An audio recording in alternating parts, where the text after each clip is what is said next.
사도신경으로 신앙 고백 드림으로 새벽 예배 시작합니다. 전능하사 천지를 만드신 하나님 아버지를 내가 믿사오며 그 외아들 우리 주 예수 그리스도를 믿사오니 이는 성령으로 잉태하사 동정녀 마리아에게 나시고 본디오 빌라도에게 고난을 받으사 십자가에 못 박혀 죽으시고 장사한 지 사흘 만에 죽은 자 가운데서 다시 살아나시며 하늘에 오르사 전능하신 하나님 우편에 앉아 계시다가 저리로서 산자와 죽은 자를 심판하러 오시리라. 성령을 믿사오며 거룩한 공회와 성도가 서로 교통하는 것과 죄를 사하여 주시는 것과 몸이 다시 사는 것과 영원히 사는 것을 믿사옵나이다. 아멘. 이 아침에 우리에게 주시는 하나님의 말씀은 요한계시록 21장 요한계시록 21장 1절에서 8절 말씀까지.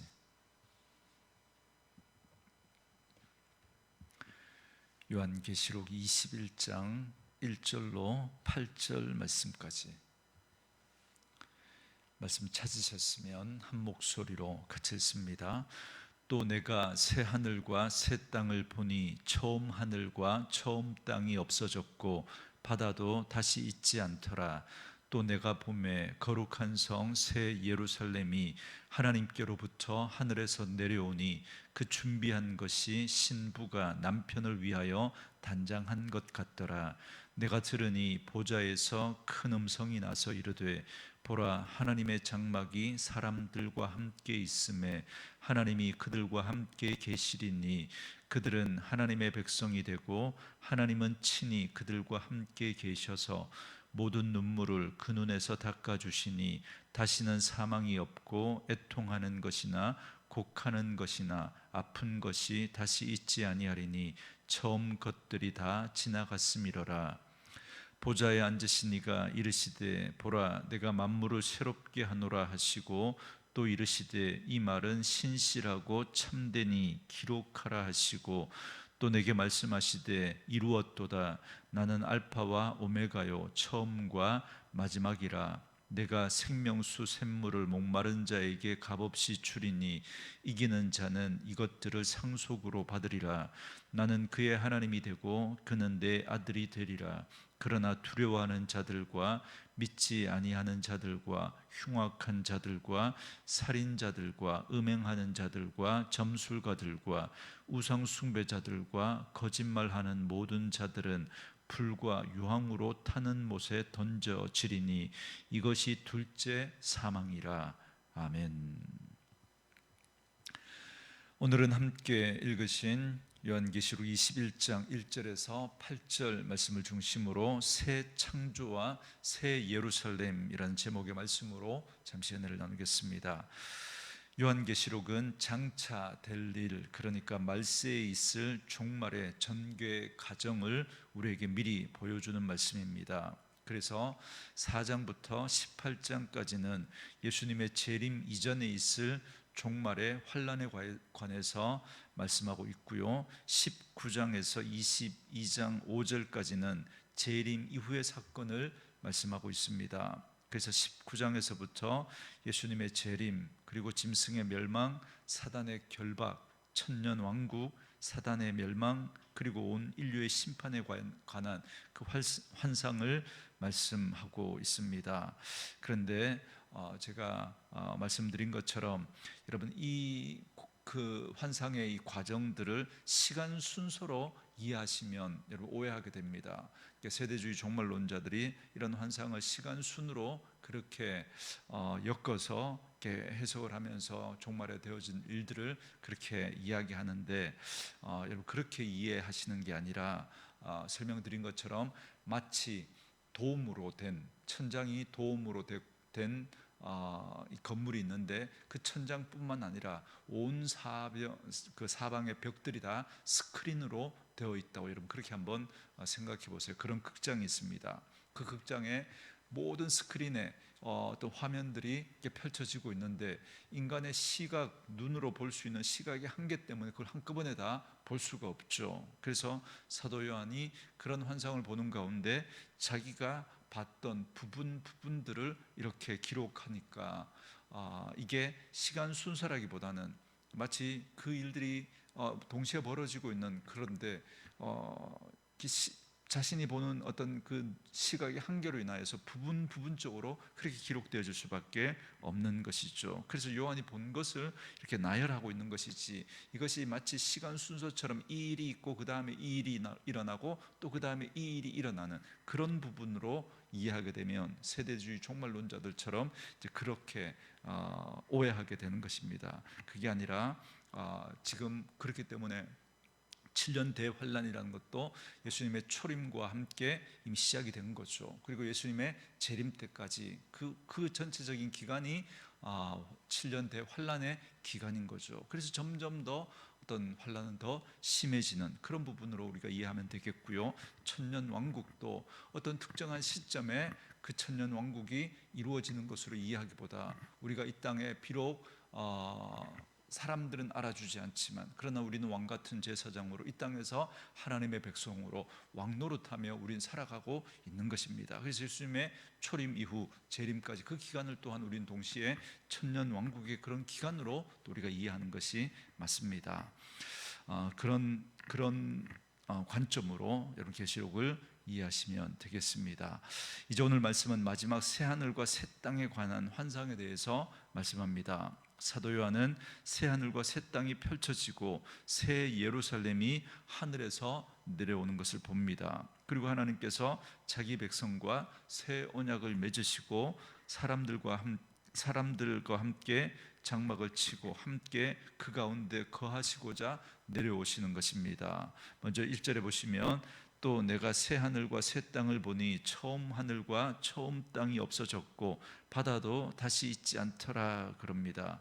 폭풍이 지나가고 나면 찬란한 태양과 맑은 하늘이 더 돋보이는 것처럼 사단과 그 추종자들이 멸망하고 새 하늘과 새 땅의 아름다운 광경이 펼쳐집니다.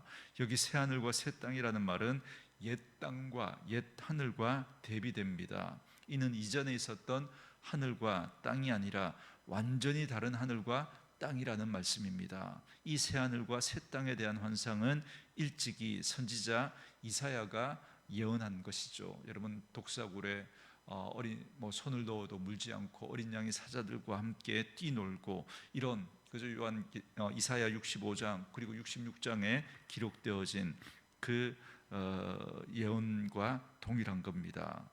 그런데 이스라엘 백성들은 오해했었죠. 예수님이 오시면, 메시아가 오시면 그 새하늘과 새 땅이 이루어질 거라고 생각을 했던 겁니다. 그러니까 이 예수님, 하나님의 나라가 이중적으로 임하는 것이 아니라 예수님이 오시면 바로 그 일들이 이루어질 거라고 생각했죠. 그런데 예수님이 2000년 전에 오셨지만 그 일은 이루어지지 않았죠. 그렇기 때문에 이스라엘 사람들은 예수님을 메시아로 인정하지 않는 겁니다. 그런데 그들은 오해했던 거예요. 여러분, 앞에 큰 산이 있습니다. 그런데 그 산을 보니까 뒤에도 산이 있는데 그게 보이지 않죠. 하나라만 보이죠. 그런데 우리가 비행기를 타고 높이 올라가서 보면 산이 하나였고 하나가 아니었고 두 개였다는 걸 알 수 있는 것처럼, 메시아의 재림, 메시아가 다시 오시는 게 이중적인 거였죠. 예수님의 초림으로 하나님의 나라가 시작되고 예수님의 재림으로 하나님의 나라가 완성되는 그런 그림이었는데, 그런데 이스라엘 백성들은 그걸 이해하지 못했던 것입니다. 그래서 어쨌든 이사야가 예언했던 그 메시아가 오시면 이루어질 새하늘과 새 땅에 대한 그 일들이 이제 비로소 예수님이 재림하심으로 이제 그것이 완성되어지는 겁니다. 이건 우리 모든 성도들의 소망이죠. 이제 그 소망이 드디어 실현되는 것입니다. 그런데 특별히 여기 바다도 다시 있지 않더라라고 강조합니다. 여러분, 바다는 본래 세상을 의미하고 하나님의 백성을 괴롭게 한 용과 짐승의 근거지입니다. 그런데 새하늘과 새 땅에는 바다가 다시 있지 않습니다. 여러분, 이 말은 더 이상 하나님의 백성을 괴롭게 하는 일이 없다는 겁니다. 그리고 2절에서 거룩한 성 새 예루살렘이 하나님께로부터 하늘에서 내려오는데 그 모습이 마치 신부가 남편을 위해 단장한 것 같다 그럽니다. 여러분, 이는 천국의 아름다움을 요한이 표현한 것인데, 여러분, 천국의 아름다움을 여러분 이 땅의 언어로 표현할 수 없습니다. 이 땅의 어떤 모습으로 표현할 수 없습니다. 그래서 사도 요한이 그런 언어의 한계 때문에 자신이 가지고 있는 가장 아름다운 모습을 떠올려 보니까 그게 마치 그 신부가 남편을 위하여서 그 결혼식 때 단장한 모습, 그게 가장 아름다운 요한이 가지고 있었던 개념이었던 거죠. 그걸 가지고 그 천국의 아름다움을 이렇게 표현하고 있는 것입니다. 이때 요한은 보좌로부터 큰 음성을 듣습니다. 3절에 내가 들으니 보좌에서 큰 음성이 나서 이르되 보라 하나님의 장막이 사람들과 함께 있음에 하나님이 그들과 함께 계시리니 그들은 하나님의 백성이 되고 하나님은 친히 그들과 함께 계셔서 그럽니다. 이제 드디어 하나님의 언약이 완성되었음을 선포하고 있는 겁니다.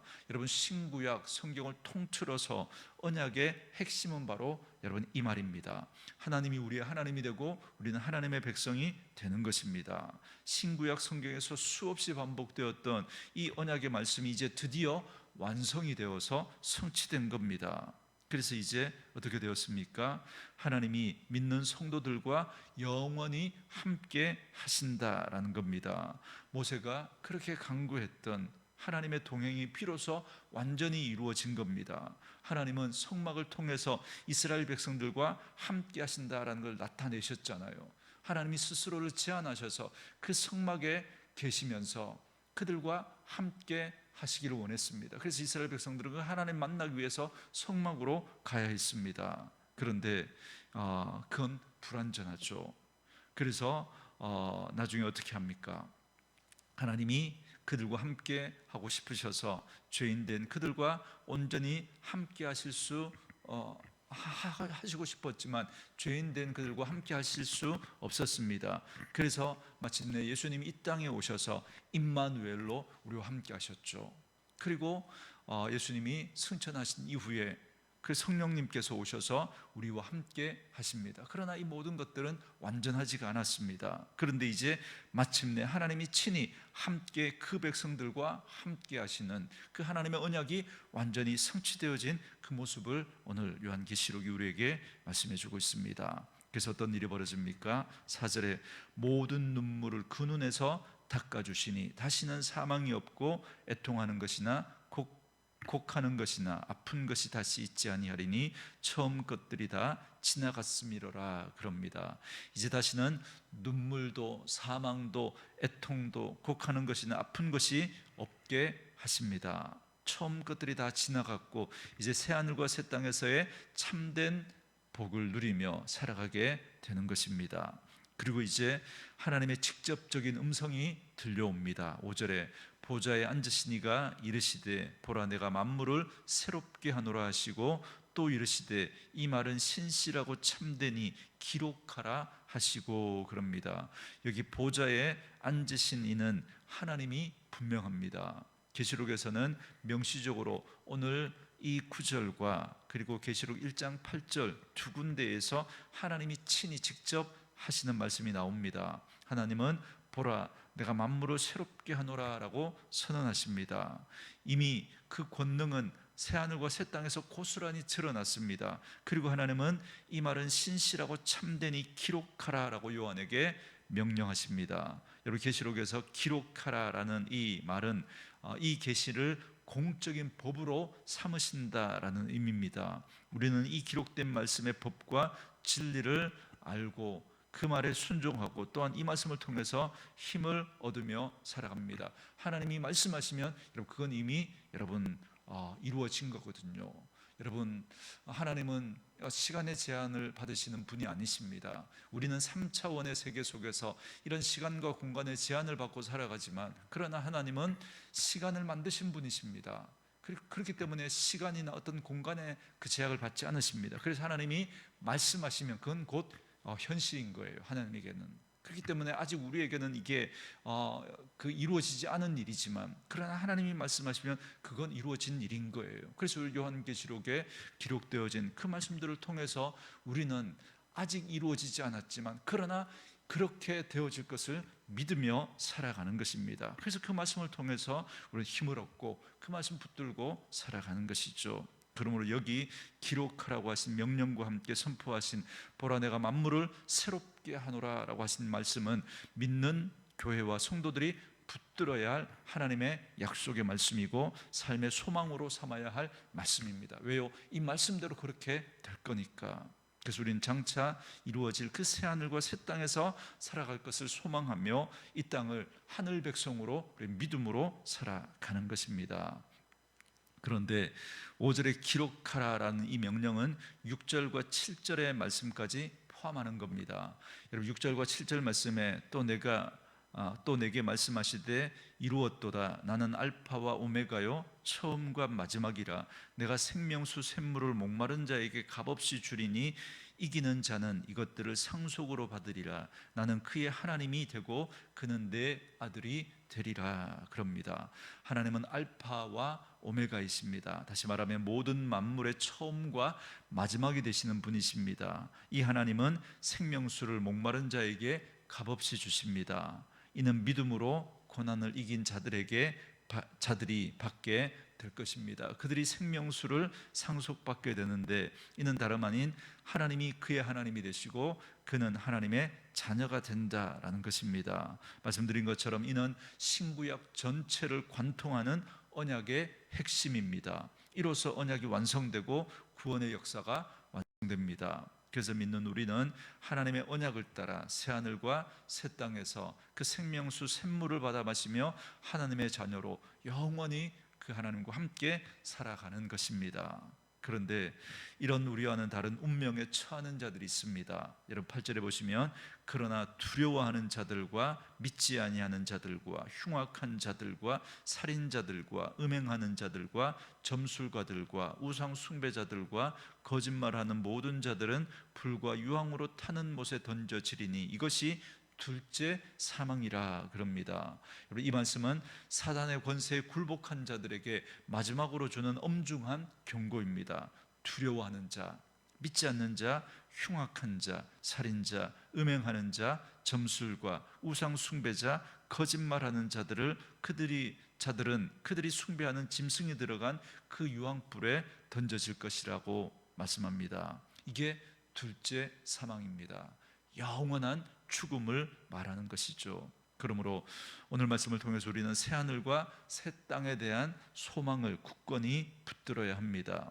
이는 우리에게 반드시 이루어질 하나님의 약속입니다. 또한 이는 먼 미래의 소망이 아니라 오늘을 살아가는 힘이 됩니다. 우리는 이 하나님의 약속을 바라보며 하루하루를 새롭게 살아야 합니다. 성경은 누구든지 그리스도 안에 있으면 새로운 피조물이다라고 말씀합니다. 그러므로 비록 우리는 공중 권세 잡은 자가 위세를 떨치는 이 세상에 살아가고 있지만 우리는 새하늘과 새 땅, 새 예루살렘의 약속을 따라 이 땅을 살아가는 것입니다. 주님이 말씀하셨기 때문에 여러분 그 일은 이루어진 것입니다.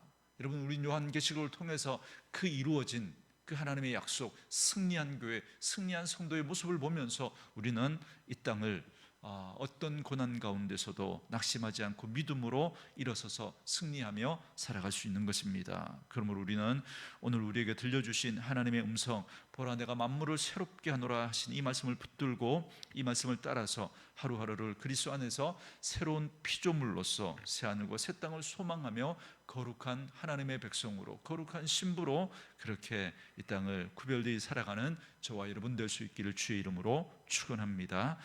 주신 말씀 묵상하시면서 우리 이 찬양 함께 들으시며 기도하는 시간 갖겠습니다.